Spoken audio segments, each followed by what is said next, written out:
Hey, welcome back to Next Stack Ninjas, the number one podcast for mastering your health and wealth longevity.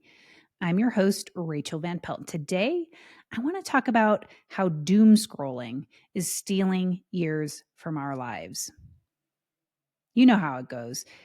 You pick up your phone to check something real quick, just a quick news update, maybe a weather report, and then suddenly 45 minutes have vanished. You've scrolled through a bunch of terrifying news headlines, felt the FOMO of social media, maybe watched a few videos that were supposed to be entertaining, but somehow it left you feeling drained. If that sounds familiar, you're not alone. The average American spends over 7 hours a day looking at their screens. 7 hours. Over the course of a lifetime, that adds up to more than 20 years spent staring at a device, 2 whole decades, more than a quarter of our life. And if you're over the age of 55, that number hits even harder. If you have, let's say, 20 good years left, do you really want to spend a quarter of your life glued to a screen?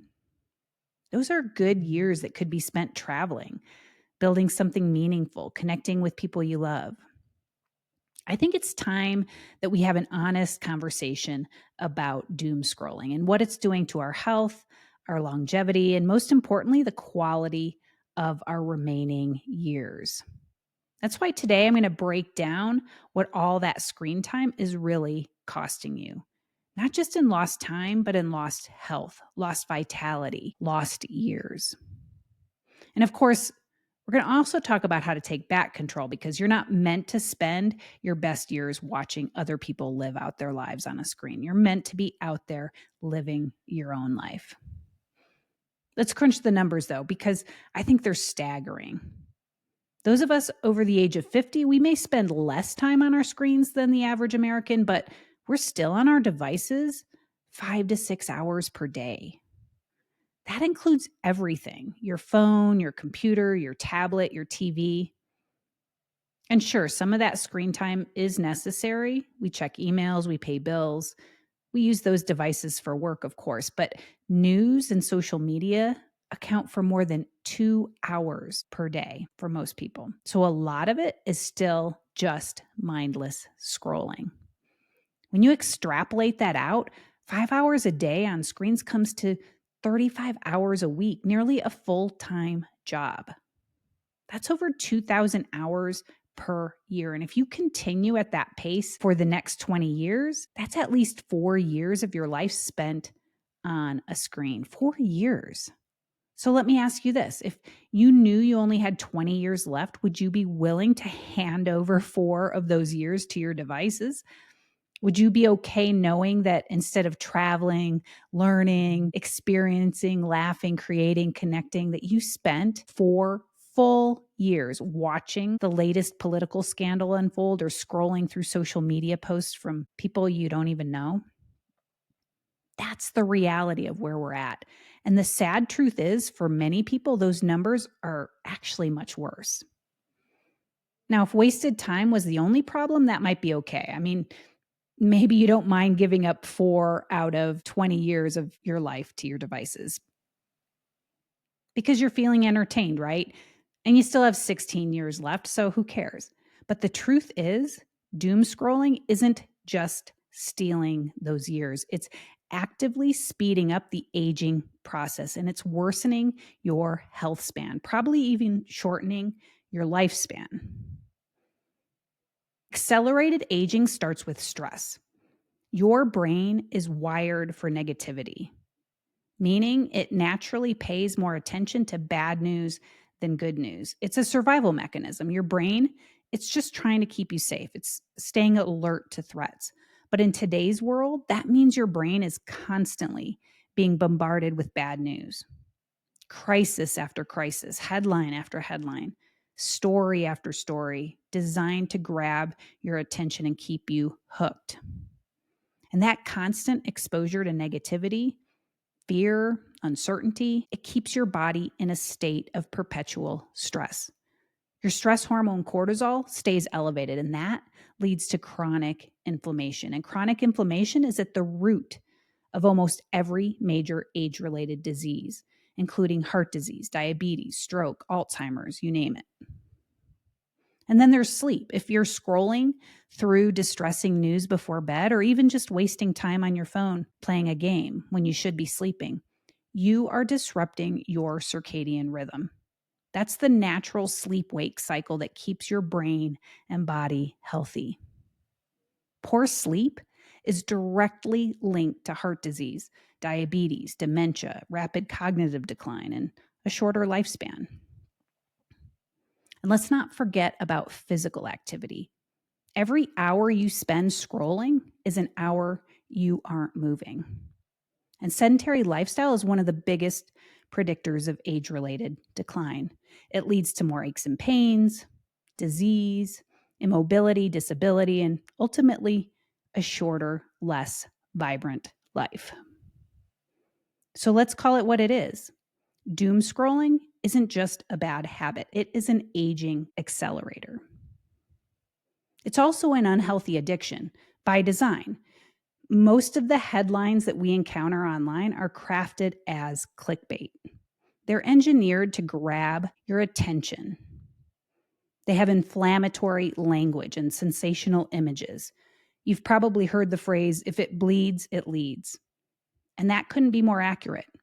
Whether it's a shocking headline or a controversial trending topic, every piece of news is designed to spark an emotional reaction, a mini dopamine hit.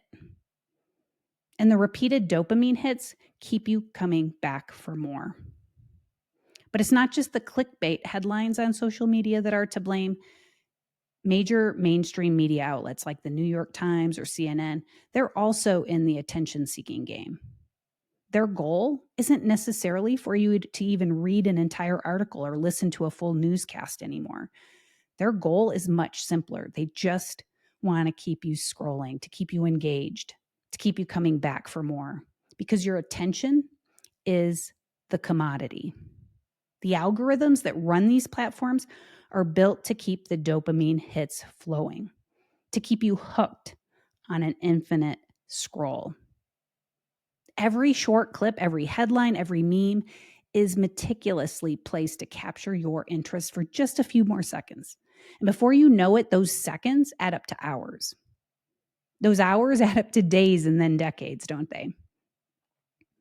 And while social media influencers and advertisers are clearly competing for your attention, it's that whole media ecosystem, from the biggest news outlets to your favorite meme page, that's fighting for a minute of that attention. Businesses and politicians, they simply then exploit this ecosystem. They use it to subtly influence your buying decisions or to manipulate your political beliefs simply by the headlines that they put in front of you day after day. It really is a well-oiled machine, and it's designed to perpetuate a loop that's incredibly hard to break free from.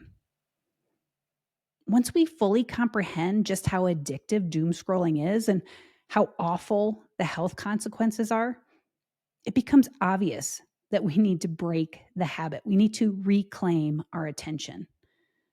But I know breaking the cycle's not easy, is it? Once you're in it, it's hard to break. So prevention is key. We have to make a conscious decision not to get sucked into the vortex in the first place. The reality is, once you start scrolling, it's hard to stop. These platforms are designed with one goal in mind, just to keep the dopamine hits coming so you stay on the platform, you stay engaged. That's why they serve up headline after headline, video after video, and constant stream of notifications that lure you back in.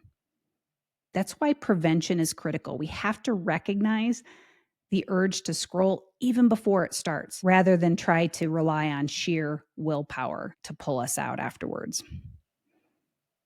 At the core of reclaiming control is retraining your brain. Retrain it to seek healthier dopamine hits somewhere else. Instead of mindlessly diving into the endless scroll of sensational headlines and viral clips, pause. Give yourself a moment to just notice the pull. When the urge to pick up that phone or click on the website hits, just acknowledge that craving. Do it without judgment and then consciously choose an alternative. Choose something that genuinely enriches your day.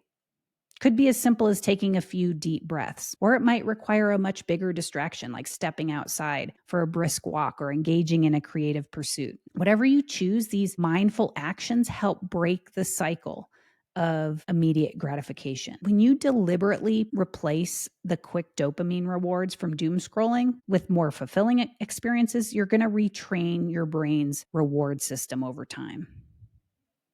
Set structured boundaries around use of your device. Reprioritize activities that leave you feeling more alive.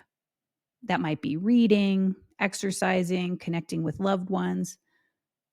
Whatever it is, this intentional shift not only is going to diminish the addictive pull of those digital distractions, but it's also going to empower you to build a much richer, more satisfying lifestyle. A daily routine that aligns with your vision of a vibrant, purpose-driven next act. Now, what do I mean by setting structured boundaries? I mean, put some obstacles between you and that endless scroll. Our phones and maybe even our laptops are often within arm's reach, and that makes it far too easy to dive into that vortex of negativity. But you can create barriers and obstacles that purposefully slow you down. Go into the settings and use tools like focus mode or do not disturb during key parts of your day. That's going to keep disruptive notifications at bay. Remove social media and news apps from your home screen, so it takes more work for you to open them. You can set firm screen time limits or app use limits and stick to them. Leave your phone in another room when you engage in deep work and when you go to bed, for sure. All of these little things add up to reduce your daily screen time.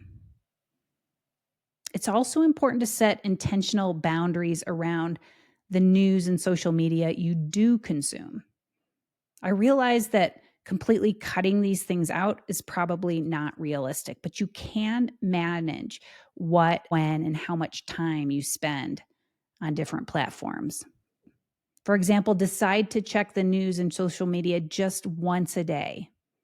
Give yourself a very narrow time window, say 15 to 20 minutes, and pick a time when you're less likely to be negatively impacting your sleep or productivity. Also, be highly selective about the actual content you consume.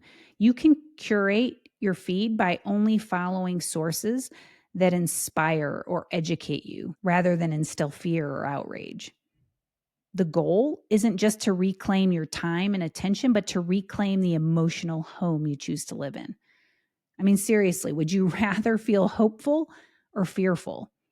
Would you rather feel inspired or outraged? And be honest with yourself. There's a fine line between feeling informed and simply feeding the flame of outrage. Outrage is that tantalizing mix of anger and moral disgust that the media algorithms just love to amplify. Do you really want to live in that emotion? Of course not. So choose how you want to feel. Don't leave it up to the algorithms. Be intentional about what you read or you listen to. The bottom line, breaking free of doom scrolling is about more than just managing your screen time. It's about choosing to reclaim your life. I don't know how much time you have left, but I know it isn't unlimited. And every hour you spend lost in the scroll is an hour you'll never get back. I say this as much for myself as for you. So let's ask ourselves, what's more important? Another hour of mindless scrolling or another hour of truly living, laughing, moving, connecting, creating our best next act? We always have a choice. We can spend our time watching life happen on a screen, or we can live it. We can spend our best years lost in a news cycle that never ends and always feels apocalyptic, or we can spend our remaining years fully engaged, present, alive.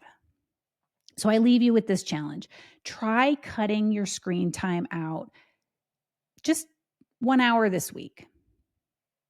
Notice I didn't say 1 hour per day, just cut out 1 hour this week. Use that hour for something that makes you feel more alive. Spend some time outdoors, move your body, listen to uplifting music, have an intimate conversation with a loved one. And then pay attention to how it makes you feel. Notice how much better it feels than doom scrolling. And when you do sit down to enjoy a bit of screen time, really be selective about what you choose to watch, read, or listen to. Instead of the news, maybe you find an inspirational podcast or a TED talk to feed your mind. Your next act is too important, too precious to be wasted mindlessly on a screen. Don't let your attention and your emotions be manipulated by the media. Make the conscious choice to protect your time, your health, and your beautiful mind.